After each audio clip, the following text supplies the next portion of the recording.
नमस्कार, मैं हूं आपके साथ शिप्रा झा और आप देख रहे हैं न्यूज़ 18 बिहार झारखंड का डिजिटल प्लेटफॉर्म।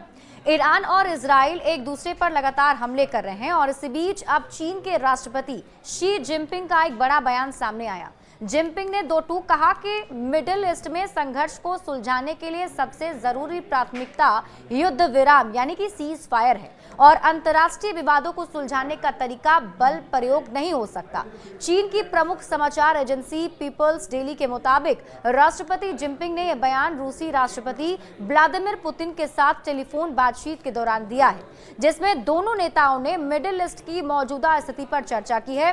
साथ ही उन्होंने सभी संबंधित पक्ष विशेषकर इजराइल से अपील की कि वो जितनी जल्दी हो सके युद्ध विराम लागू करे ताकि क्षेत्र में शांति और स्थिरता बहाल की जा सके। जिनपिंग ने दोहराया कि चीन हमेशा संवाद और कूटनीति के जरिए अंतर्राष्ट्रीय मुद्दों के समाधान का पक्षधर रहा है और बल का प्रयोग किसी भी समस्या का अस्थायी समाधान नहीं हो सकता।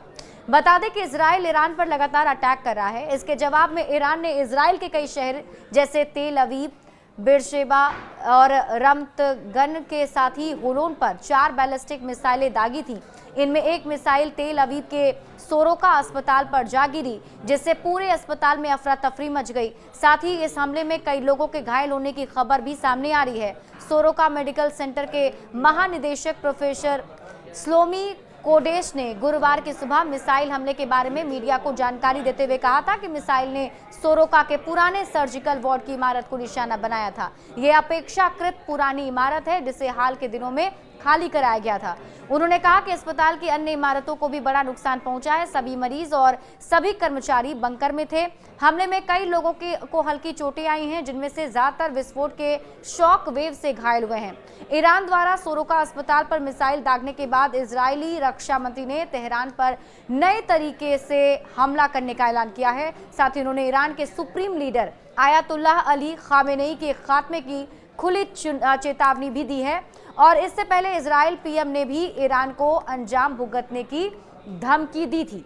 लेकिन अब चीन की तरफ से कहा जा रहा है कि दोनों ही देशों की तरफ से युद्ध विराम यानी कि सीज फायर का ऐलान करना चाहिए और बातचीत करके मामले को सुलझाना चाहिए। बड़े अपडेट्स के लिए आप जुड़े रहे न्यूज़ 18 बिहार झारखंड के साथ।